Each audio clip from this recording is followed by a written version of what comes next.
എല്ലാവർക്കും നമസ്കാരം. ഇന്ന് നമ്മൾ ഡെയിലി ട്യൂഷൻ്റെ 7ാമത്തെ വീഡിയോ ആണ് അപ്ലോഡ് ചെയ്യുന്നത്. ഇതുവരെയായിട്ടുള്ള വീഡിയോസ് കാണുന്നതിനായി നമ്മുടെ ചാനലിലെ പ്ലേലിസ്റ്റിൽ ഡെയിലി ട്യൂഷൻ +2 അക്കൗണ്ടൻസി ഉണ്ട്. അത് വിസിറ്റ് ചെയ്താൽ നിങ്ങൾക്ക് കാണാൻ സാധിക്കുന്നതായിരിക്കും.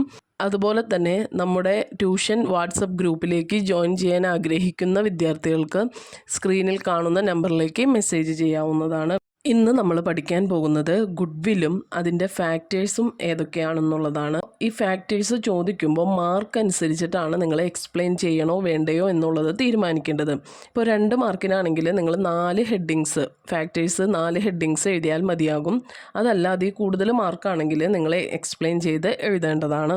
ഗുഡ്വിൽ നിങ്ങൾക്ക് ക്വസ്റ്റ്യനിൽ തിയറി ചോദിക്കുമ്പോൾ മലയാളത്തിലും എഴുതാനുള്ള ഓപ്ഷൻ ഉണ്ട്.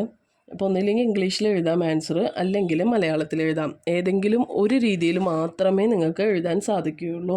ഇപ്പോൾ ഗുഡ്വിൽ എന്ന് പറഞ്ഞാൽ goodwill is the value of the reputation of a firm in respect of the profits expected in future over and above the normal profits.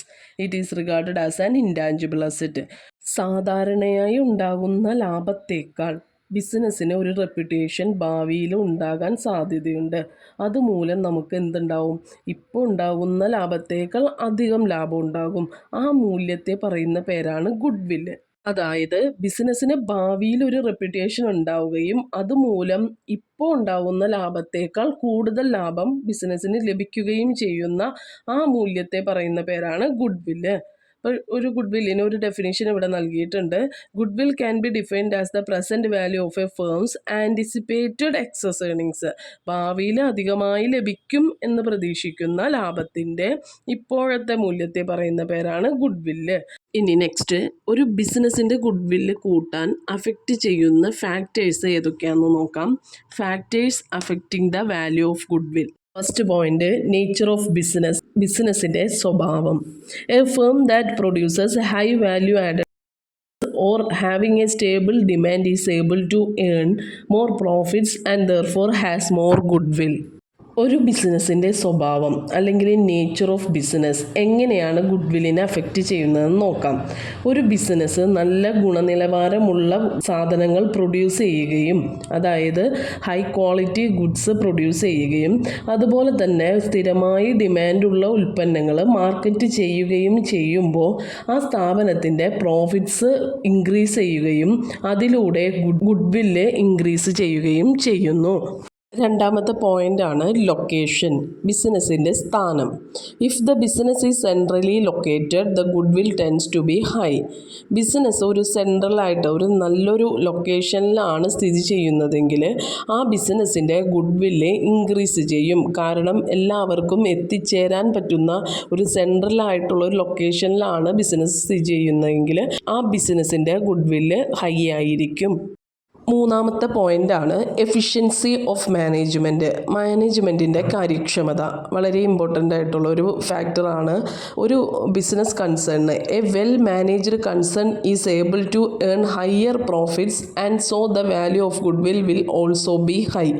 അതായത് ഒരു ബിസിനസ് കൺട്രോൾ ചെയ്യാൻ നല്ലൊരു മാനേജ്മെൻറ്റ് ഉണ്ടെങ്കിൽ അവിടെ maximum production with minimum cost, കുറഞ്ഞ ചെലവിൽ production കൂടുതലുമായിരിക്കും. അപ്പോൾ അവിടെ ലാഭം ഉണ്ടാവുകയും പ്രോഫിറ്റ്സ് കൂടുകയും ഗുഡ്വില്ല് തന്മൂലം ഇൻക്രീസ് ചെയ്യുകയും ചെയ്യുന്നു. നാലാമത്തെ പോയിൻ്റാണ് മാർക്കറ്റ് സിറ്റുവേഷൻ, വിപണിയിലെ സാഹചര്യം. The monopoly condition or limited competition enables the concern to earn high profits which leads to higher value of goodwill. ഒരു ബിസിനസ്സിന് മൊണോപ്പൊളി കണ്ടീഷൻ ആണെങ്കിൽ, അതായത് ഒരു സെല്ലർ മാത്രമേ ഉണ്ടായിരിക്കുള്ളൂ, മെനി ബയേഴ്സ് ഉണ്ടായിരിക്കും. അപ്പോൾ അവിടെ കോമ്പറ്റീഷൻ ഉണ്ടായിരിക്കില്ല. അങ്ങനെ വരുമ്പോൾ ആ ബിസിനസ്സിന് ധാരാളം പ്രോഫിറ്റ്സ് ഏൺ ചെയ്യാൻ സാധിക്കുകയും നല്ലൊരു ഗുഡ്വില്ല് അവിടെ ഉണ്ടാവുകയും ചെയ്യുന്നു.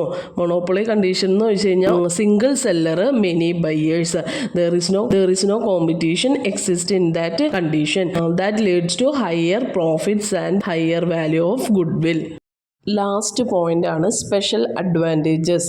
പ്രത്യേക മികവുകൾ. The firm that enjoys special advantages like import licenses, low rates and assured supply of electricity, long time contracts for supply of materials etcetera enjoy higher value of good will. ഒരു firm പ്രത്യേക advantages ആ ഫേമിന് ഉണ്ടെന്ന് വിചാരിക്കുക. ഒരു ബിസിനസ്സിന് ഇറക്കുമതി licence, കുറഞ്ഞ നിരക്കിലുള്ള വൈദ്യുതി, അതുപോലെ തന്നെ long time contract, materials supply ചെയ്യാനുള്ള ലോങ് ടൈം കോൺട്രാക്ട്സ് തുടങ്ങിയ സ്പെഷ്യൽ അഡ്വാൻറ്റേജസ് ഒരു ബിസിനസ്സിന് ഉണ്ടെങ്കിൽ ആ ബിസിനസ്സിന് അവിടെ ഡിമാൻഡ് കൂടുകയും ആ അഡ്വാൻറ്റേജസ് മൂലം അവർക്ക് ഹയർ വാല്യൂ ഓഫ് ഗുഡ് വില്ല് അവിടെ ഉണ്ടാകുകയും ചെയ്യുന്നു. ഇത്രയും സ്പെഷ്യൽ അഡ്വാൻറ്റേജസ് ആ ബിസിനസ്സിന് ഉള്ളത് കൊണ്ട് അവിടെ ഹൈ വാല്യൂ ഓഫ് ഗുഡ് വില്ല് നിലനിൽക്കുന്നു. അപ്പോൾ ഏതൊക്കെ ഫാക്ടേഴ്സാണ് ഗുഡ് വില്ലിൻ്റെ വാല്യൂവിനെ അഫക്റ്റ് ചെയ്യുന്നത്? Nature of business, location, efficiency of management, market situation, special advantages. Mark അനുസരിച്ചിട്ട് എക്സ്പ്ലെയിൻ ചെയ്യണോ എന്നുള്ളത് തീരുമാനിക്കുക.